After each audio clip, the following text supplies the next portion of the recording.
it could be anything.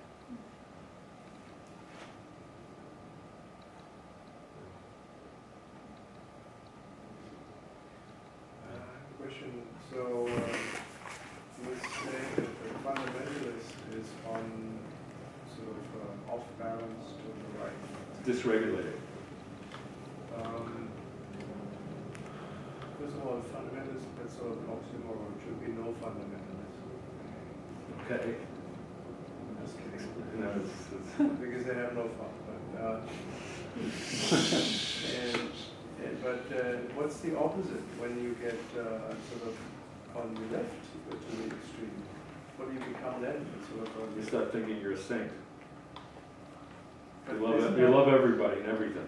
Isn't that what the fundamentalist kind of does? I mean, they think that they're a saint and... Well, I mean, everybody maybe the else word is a saint. fundamentalist, you can be a fundamentalist saint also. But I mean, basically this comes from too much definition and too much judgment. Okay. So if you don't believe this, then you're wrong and you're evil and that kind of thing. Because also you need definition to create function. Sort of a monopolizing of the truth. Yeah, they have to be balanced. Some of the great Kabbalists said, remember, a lot of them say none of this exists, right? They would say that in a functioning system, that din and chesed are one and the same, sort of like a pulsation of dancing. So it's the one thing. This is a teaching tool. You know, there's separate dimensions yet that are all exist within each other. There is no din without the other 9 existing. And it goes on and on forever.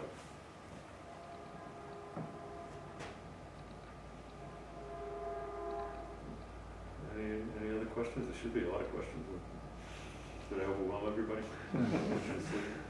Well, let's say in my 10,000 previous lives, I got all the way up to Tiferet. Now, if this life I work really hard and I keep continuing, maybe I could get up to the Nexus and then I get reborn and I'm working my through, but I don't start, say, here at Malkut and in this very same lifetime work all the way through to escape philosophy. In ultimate reality or in ordinary reality? Ultimate. I have to die to go to ultimate reality, right? Yeah. No, you don't have to die. I mean, you have in ultimate reality, you'd have to be a fast worker to make it through that. I mean, just getting out of Malchut is hard enough. Because you have to go through all the 10 stages within Malchut. That's just the first level, and Yeah, where we are now. So isn't the concept of hard working to get up there contradictory in the sense that, I mean, first thing is non-doing. Okay, let me retranslate because that's a great question. Hard working, the biblical word for work, it means devotion. It doesn't mean that you're actually working. It means you're devoted to something that's your work. And it's the same root as glue. So your devotion is what you're glued to, your purpose.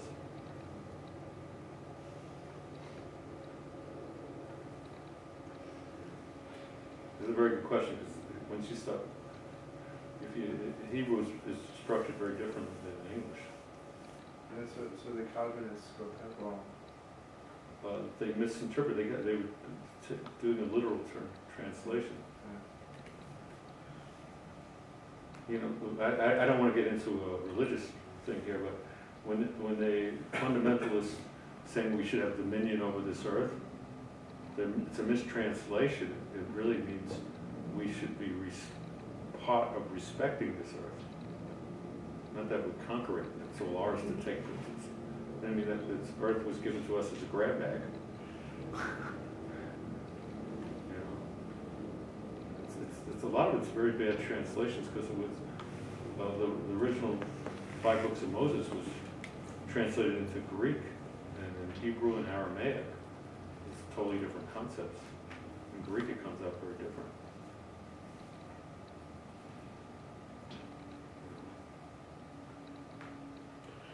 just had a question on the Malkuth, Mhm. the physical. You talked about, you know, every bubble has everything else engraved in the bubble. So essentially, the physical has the signature of the entire tree. Right. And when you go into meditation or observation, you can experience those at different levels all within inside yourself. Is that Mhm. a correct understanding of that concept? Yeah, every cell of your body has the tree in it. So it's all in cellular memory, essentially. Yeah. When you came, I guess, this way down to this.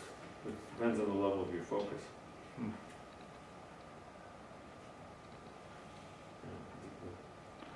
And is that like, would that be kind of transcribed to devotion to work your way out of Malkuth, is to experience the 12 or the 4 levels inside of your. Well, you're not really working yourself out of Malkuth, you're working at different levels in Malkuth. Right. And in that case, you'd almost get confused, right? Because if you're working within Malkuth and you're trying to get out of Malkuth, like how would you? I mean, there's ignorance there, right? How would you know that you're devoting yourself to the right focus, I guess? Yeah. Right, well, that's why you have a regulatory system, to bring you back to center, unless you destroy your regulatory system. So if you're off center, that means you're missing the mark, Right. Which is and then you'll develop symptoms. yeah.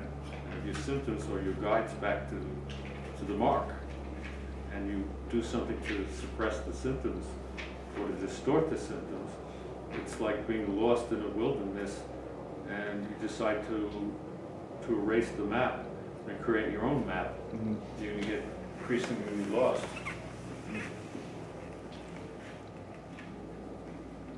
I mean, everybody, the Kabbalists always said your symptoms are your map back to center. And sin was a Greek concept, it was not a Jewish concept. So what do they mean by map back to center? I mean, the symptoms in, what's the therapy then if you have the symptoms as a map?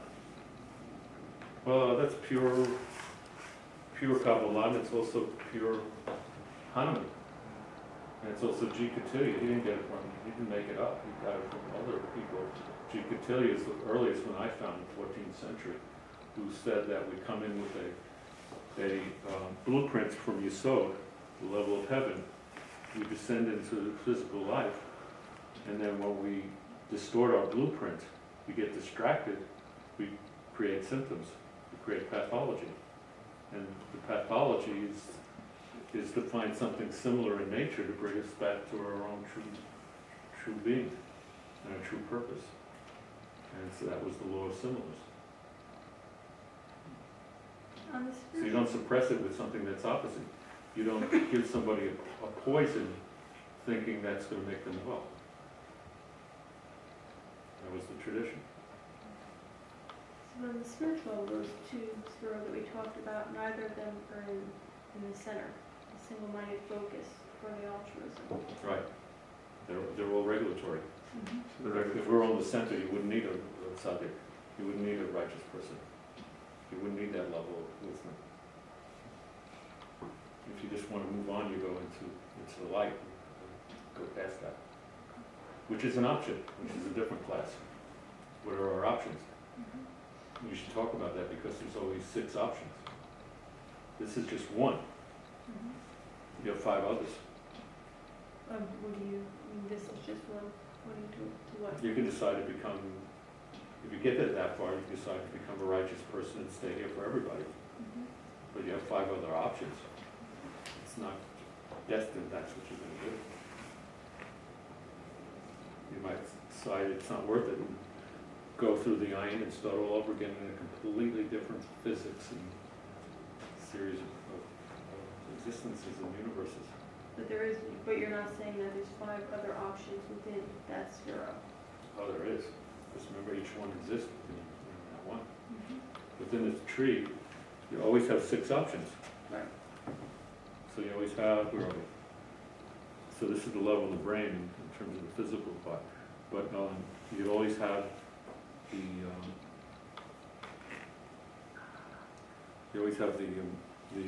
mental, you always have the emotional, and within those 6 are the options, the ones that you're stuck on, the ones that are most familiar that you keep repeating, which would be the Buddhists would call it samsara, the the one that you keep repeating is the one you're usually going to choose.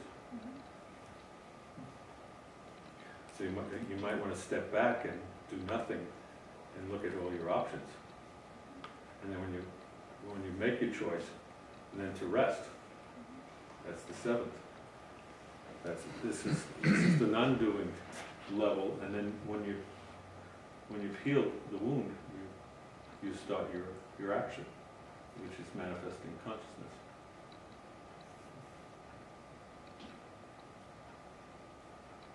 Can I sort of say something about the word choice? So it sounds like, you get into, at a certain point where you then decide, these are the 6 options. But I think you make the choices all the way back, and then you have these habits with the actions that then propel you actually towards one of the 6 choices, but you don't make it, I think, right before you sort of take the fork in the road. Well, the fork of the road is up here. So if your habits come from the mind, and that's where you have to start it, because you can be drawn to the ones you're familiar with. Some of the options might not be the ones you're familiar with. But so the options are actually every moment that arises. Every moment that you have an ability to adapt to a change is an option. On a physical level, you can decide to marry Joe, and you forgot that maybe Harry is the better choice. It could be as a And choice. you didn't notice Harry because he didn't look like the one you used to. So if you're looking for a certain body type of a person that's in your consciousness, you might make the wrong choice as a partner, because the one you're not familiar could be the better choice, unless your consciousness in that. I mean, I'm just making that up as I go along, but they always, if you look at how creation is manifest, there's always 6 options. That's called free will. But it's not totally free will, because you're going to want to make the one that you know. And that becomes reinforced by survival. So we have a part of the brain that tells us to keep doing the same thing over and over again. Okay? That's the amygdala level of the brain, to tell you to keep doing the same thing because it's work. You didn't become anybody's dinner. And so you have the higher, you want to make your higher point, and the highest is the selflessness one. And then you become somebody's dinner. No, no, because Just kidding. you become somebody's dinner when you're off your 6 choices. When you act on somebody else's choice. Somebody else's choice is to eat you. The 6 options will never include one that you'll get eaten. So how many of us have done things in our life because we're told to do them? That's somebody else's option.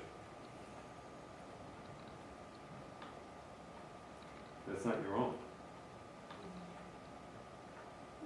And those are the obstacles. You didn't, when you wrote your blueprint for this life, you didn't include to become somebody else's option. You didn't. It wouldn't make any sense. Yeah, and most of this world is designed to get you to do something else, buy something. If you listen to the drug commercials on TV and the things they tell you need, and eat McDonald's, and if you're not an Ogilvy advertising person, if you watch the car commercials, you don't know whether you're buying a car or a girl, which one is, we don't know which one they're selling. It's true, right? But David Ogilvy revolted against that. He always sold benefit. So he's the one that, when you thought of Volvo, you thought of safety. If you thought of Alka-Seltzer, which I'm not suggesting, was quick relief. And that was different advertising, but most of us just want to do what somebody else wants us to do, which is not in our interest ever.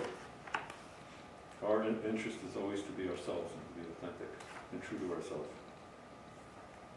Anything else is only going to lead us to pain and suffering. There's no good outcome from being somebody else's choice. So anything that's a hierarchical structure, whether it's the military or slavery or something like that, is actually destructive to one's own purpose as well as to the purpose of people who are directing it. Ultimately, yes. I think so. But within the military, with things, you can have a very spiritual approach, and it's not so simple. Or any organization. But if you join the military because you want to kill Americans' enemies, you're struck in somebody else's belief system. If you join the military because you believe there's something precious here that we have to, that's more important than ourselves, it's worth self-sacrifice.